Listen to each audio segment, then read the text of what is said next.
Você já amou verdadeiramente? O que é o amor? Deus é amor? Matar em nome de Deus é permitido? Se o amor é verbo, então que verbo é esse? O que é um mundo justo? Eu sou o Gabriel Camargo e você está no Missão Musicast, o podcast onde a música ecoa mais fundo na minha, na sua, na nossa consciência. Enquanto isso, o vírus do egoísmo se espalha até onde ninguém viu. Muito legal esse trocadilho com esse rolê todo que a gente ainda tá passando, mas que a grande onda que foi o Covid, da forma que veio, a grande crista do caos já passou. Hoje, por mais que exista milhões de pessoas morrendo e o vírus ainda está aí e provavelmente vai continuar aí, provável que seja mais um vírus que nós aprendamos a lidar com ele da mesma forma que aprendemos e estamos aprendendo a lidar com tantos outros, mas que até que nós adquiríssemos essa curva, até que nós passássemos por essa curva de aprendizagem, foi um caos, né?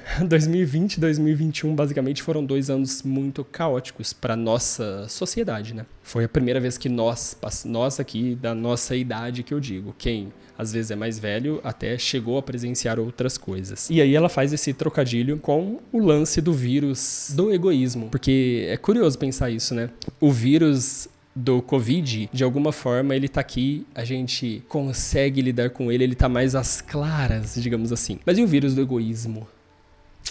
Será que alguém de nós está ileso aí? Consegue passar ileso pela vida sem ser egoísta em nenhum momento? Quando eu digo que o mundo seria justo se fosse de determinada forma, inevitavelmente alguém vai dizer que para que de fato ele fosse justo, ele deveria ser um pouquinho diferente daquilo que eu estou propondo. E essa pessoa vai propor um mundo que para uma terceira pessoa vai ser também não justo. O que eu quero dizer com isso? Que justiça é algo relativo. A hora que a gente pensa na concepção de justiça, tanto que nós precisamos do sistema judiciário. Ela é tão relativa que nós carecemos de algum instrumento que de alguma forma objetifique o que é relativo entre nós. Nós precisamos de um código de conduta, de uma ética, de uma constituição, de estatutos e de juízes dizendo isso é justo e aquilo não é justo. Porque a justiça em si, ela é algo que se a gente for mergulhando nas camadas da cebola, nas camadas do problema, a gente começa a chegar em questões que são de fato muito delicadas e que nos fazem pensar, será que o buscar pela justiça, ele é para que a gente chegue no mundo plenamente justo? Será que isso é possível? Ou será que ele é somente para pelo menos a gente não ficar parado? Eu tendo a pensar que é mais o segundo caso, que uma vez que cada um vai sentir a justiça e a injustiça de uma forma, ela serve para que a gente vá refletindo, para que a gente vá se implicando nas questões, para que a gente vá entendendo que por muitas vezes o que eu julgo justo pro outro não é tão justo e que às vezes a justiça em si ela vai ser constituída da junção do que nós percebemos como injusto. Logo, se somos imperfeitos, a sociedade, que é uma soma de todos nós, é uma soma do que somos, não vai ser algo diferente. Se o ser humano é falho, se o ser humano é benevolente, se o ser humano é alegre, se o ser humano é triste, a sociedade vai ser falha, benevolente, alegre e triste. O ser humano, ele é multipotente, ele é multivalente. Nós não somos bons ou maus. Nós somos bons e maus. Eu, pelo menos, me reconheço sendo uma pessoa muitas vezes tendo atitudes boas e muitas vezes tendo atitudes não tão boas. A hora que eu olho pra minha história, eu vejo tantos momentos que eu poderia ter sido melhor. A hora que eu olho pro meu presente, pro meu futuro, eu tô a todo momento tentando construir esse ser humano um pouquinho melhor, essa sociedade um pouco mais legal, a partir daquilo que eu de fato consigo ter ingerência direta sobre, que é a minha própria essência, é o meu próprio eu, é o meu próprio ser. O ser humano, ele tá inserido no mundo. O mundo não é bom, o mundo não é mau, o mundo só é. A natureza é como é, não tem o conceito, essa valoração de ser bom ou de ser ruim. Isso é nosso, isso é produzido, isso é de agora, isso é recente. Se a gente for olhar a nossa história desde Australopithecus, que saiu lá do sul da África, subiu, povoou o mundo, evoluiu, chegou em Homo sapiens sapiens, desenvolveu a escrita, saiu da pré-história, entrou na antiguidade, passou por 10 séculos de idade média, entrou em idade moderna, contemporânea. Se a gente for olhar tudo isso, a maior parte do tempo, nós éramos bichinhos ainda. Nós éramos aqueles grunhidos e aqueles bichos que perambulavam coletando e caçando em cima do globo, como todos os outros bichos. O leão é mau? por caçar a gazela é má por destruir a vida do gramado, da planta. Isso é um tema extremamente complexo e que para você chegar nesse ponto, você precisa compreender que o mundo simplesmente é o mundo e a gente não vai conseguir fazer com que o mundo seja um lugar perfeito, porque o perfeito é um conceito humano, não é um conceito mundano. O mundo vai continuar como tá, o mundo não tá pedindo socorro, o mundo não tá acabando. Se acabar, quem vai acabar somos nós. A sustentabilidade, as geleiras, as calotas polares e o aquecimento global não vai acabar com o mundo. Quem tá pedindo socorro é a nossa espécie, são as espécies, não é o mundo. O mundo vai continuar, outras espécies vão surgir. Da mesma forma que algumas já foram extintas, outras surgirão e habitarão aqui. E se a Terra congelar, em outro lugar pode ser que haja vida. E se não houver, o mundo, o cosmos, o todo, vai prosseguir até o dia que o Sol apagar. Seja lá o caminho que for que isso tudo vai tomar, o que eu quero dizer é que o mundo é algo tão grande e tão fora do nosso controle e tão além de nós que de vez em quando é bom a gente olhar para se colocar no nosso lugar. Entender que a gente tem um poder limitado e que a gente tem a nossa própria natureza também e que talvez é mais corajoso, maduro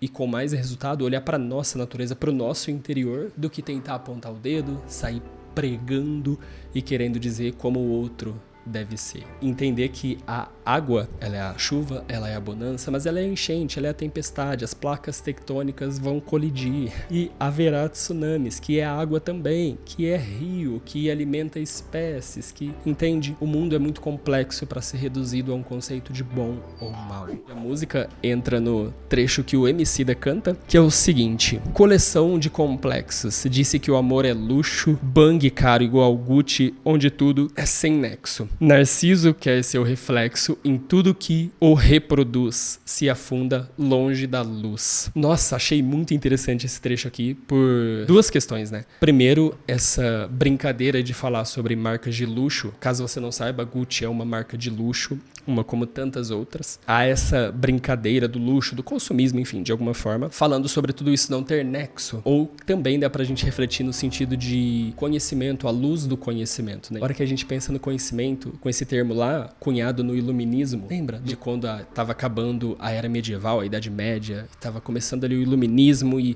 a importância da ciência, a importância de olhar para além do dogma, além daquela fé incontestável, né? Encontrar outras formas de acreditar e outras formas que talvez fossem até mais benevolentes do que ter uma fé cega, dogmática. Narciso é mitologia grega, né? Narciso era um rapaz plenamente dotado de beleza. Seus pais eram o deus do rio Cefiso e da ninfa Liríope. E dias antes de seu nascimento, seus pais resolveram consultar o oráculo Tiresias para saber qual seria o destino do menino, do Narciso. E a revelação do oráculo foi bombástica. Ele falou: vai virar influencer. Não, tô brincando. Ele disse que Narciso teria uma vida longa, desde que nunca visse seu próprio rosto.